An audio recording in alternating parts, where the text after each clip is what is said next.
O Jornal do Meio-Dia está de volta e o projeto de lei complementar que isenta a cobrança previdenciária dos aposentados e pensionistas do Estado segue sendo analisado na Assembleia Legislativa. A PEC deve entrar em votação até o dia 30 deste mês, caso o governador Mauro Mendes não encaminhe à Casa de Leis uma nova proposta. E é para falar sobre esse e outros assuntos que está aqui ao vivo no estúdio do Jornal do Meio-Dia o deputado estadual pelo Partido Progressista, Paulo Araújo. Boa tarde, deputado, e seja bem-vindo aqui ao Jornal do Meio-Dia. Muito boa tarde, eu que agradeço a oportunidade. Boa tarde. Deputado, e aí, até quando vai essa novela dos aposentados aqui em Mato Grosso? Por causa da isenção, né, da taxa da Previdência. Vão resolver isso quando? Até quando os aposentados continuarão sendo sufocados, faltando dinheiro para eles até para comprar remédio? Com certeza. Lá atrás, quando nós votamos a reforma da Previdência, naquele momento eu já alertava os deputados. Esse assunto ele vai voltar à pauta. Por este motivo, eu votei contrário à reforma da Previdência. Mas lá atrás os deputados roeram a corda. Lá atrás, né? Infelizmente, fomos votos vencidos e sempre essa pauta ela volta. O que acontece de fato? Eu, por exemplo, sou servidor de carreira da Secretaria Estadual de Saúde. Eu, como outros vários servidores da ativa, saiu de 11% da reforma da Previdência e foi para 14%. Tomou um murrozinho? Doeu, de 11% para 14%, 3%. Os aposentados e pensionistas que recebem os menores salários que até o teto do INSS, eu sempre uso essa palavra, eles tomaram um murro e foram nocauteados tecnicamente, porque eles saíram de 0% e foram para 14%. Então a mão do Estado pesou muito para essa parcela de servidores que já contribuíram quando estava na ativa. Qual que é a função da Previdência? Previdência social. Você trabalha quando você tem condições físicas e depois de você aposentar, aquela poupança para pagar o resto, né, da sua vida, quando você está lá aposentado. Infelizmente, ao meu ver, a Previdência ela não cumpre seu papel social para essa parcela que é dos servidores, que muitos deles, a grande maioria deles, vivem através de empréstimos consignados. Quando você aplicou a alíquota de 14%, muitos desses aposentados e pessoas não têm nem saldo de salário para poder receber. E essa isenção aí é conversa fiada que vai quebrar a Previdência, não é, deputado? Não. Nós tivemos uma reunião com o Comitê Prévio. Felizmente, o governo do Estado de Mato Grosso, eu faço parte da base de sustentação política do governador Mauro Mendes. O Mauro, ele equilibrou as contas do governo, equilibrou as finanças do governo.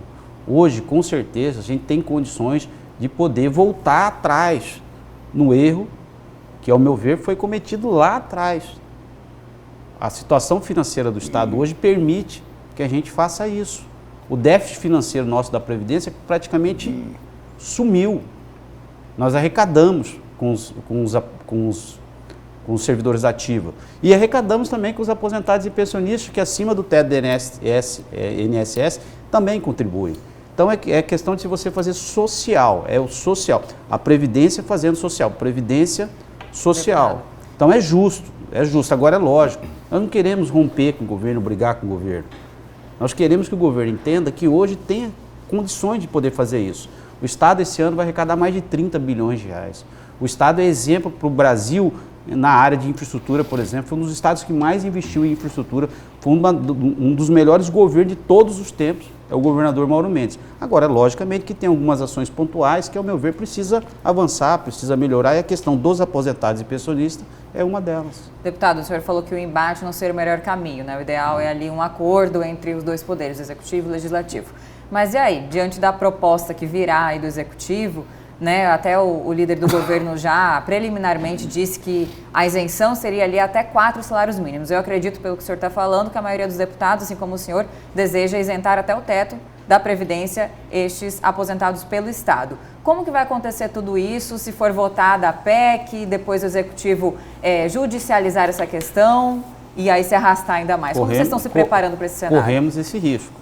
Eu, por exemplo, eu entendo que tem que existir uma boa conversa, de entendimento. Hoje nós temos condições de poder dar. Se não sabe o que nós vamos acontecer, nós já fizemos remendos. Até 3 salários mínimos, por exemplo, é a faixa de isenção, que antigamente era um salário mínimo.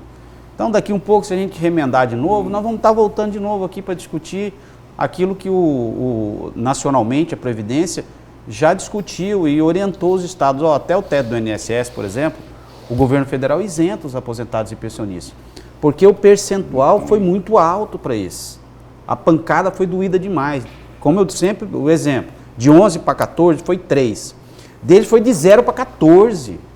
Então inviabiliza porque muitos deles já estavam inviabilizados, porque a maioria deles tem empréstimo consignado, a maioria. É difícil, se você encontrar, até faço o desafio, se você encontrar um aposentado ou um pensionista no estado de Mato Grosso que não tem empréstimo, esse é muitos são vítimas de fraude. Não, inclusive tem um projeto de lei meu, eu até falei com o presidente do PROCON, que praticamente zerou as reclamações no PROCON por empréstimos que eram feitos através de telefone. Você imagina o tanto de instituição financeira que não vendeu empréstimo para esses aposentados e pensionistas, e muitos deles nem sabia que estava fazendo os empréstimos. Então foi comprometendo a renda, Quando você colocou os 14%, eles perderam o saldo, não tem saldo desconsignado, e muitos deles terminaram não tendo saldo de salário, porque já vinha com comprometimento. E a maioria deles são os menores salários. Esse dinheiro é para quê?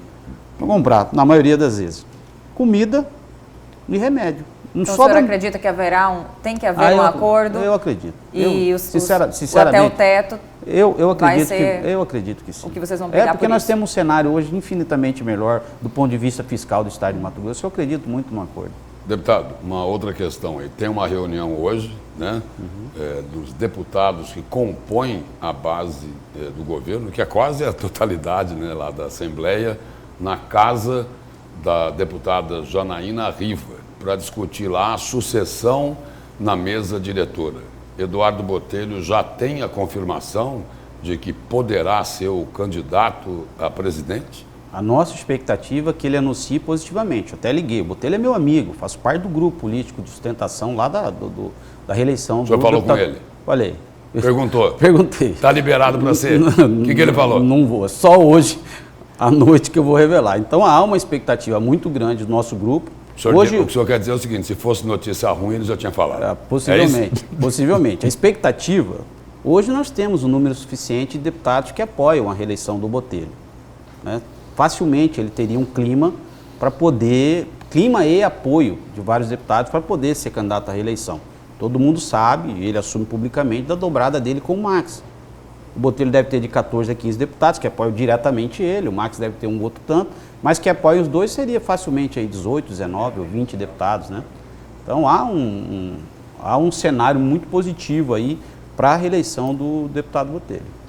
Deputado, mas eu não sei. Recentemente a deputada Janaína Riva até emitiu algumas declarações dizendo que ela via com uma forma maléfica essa possibilidade do Botelho mais uma vez ser candidato à presidência. O senhor acredita que foi uma fala infeliz? Agora vai acontecer esse jantar ali, acho que os dois, né, os três no caso, estão de uma forma se apaziguando. O senhor acredita que uma alternância seria melhor para dar chance a outros deputados?